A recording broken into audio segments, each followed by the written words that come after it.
We back in the kitchen cooking some creamy chicken and mushroom soup.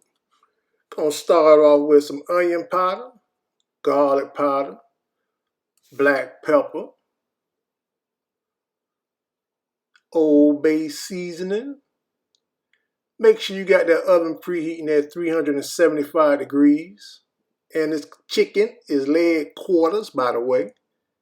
Make sure you do the same to both sides of the chicken. We season both sides of the chicken. Get that all incorporated. And like I said, oven preheating at 375 degrees. Now it's time to place the chicken inside of a dish, pan, whatever you have on hand.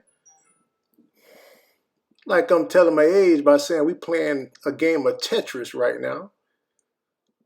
Get that chicken any way you can. Don't matter if you got to overlap it. I wish I had a bigger dish, but it is what it is. Star of the show is this cream of mushroom soup. Using a family size can. Dump that in there. Get it out. And a full can of milk. Don't matter what kind of milk you use. Mix that all together. Spread that all around. Now we are going to cover this up with some aluminum foil. So get ready to have that. Spread a little parsley flakes on. If you have fresh, use that because fresh is the best. If not, dry will do, which what I have. Get that covered in the oven for 1 hour at 375. 1 hour later, let's take that foil off. The foil is coming off after 1 hour. Look at it, looking good so far, but it is not ready yet.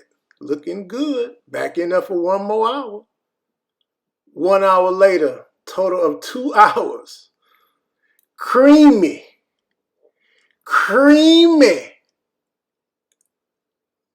mushroom soup, smothered mushroom soup, chicken leg quarters, smothered in that mushroom soup. Subscribe if you like what you see. And I want to take the time out. Y'all go check out my brother from another mother, Chef Anthony Albrecht, Carolina Cooking. Please check out his channel. Let's go chef is his motto. Subscribe. Thank ya.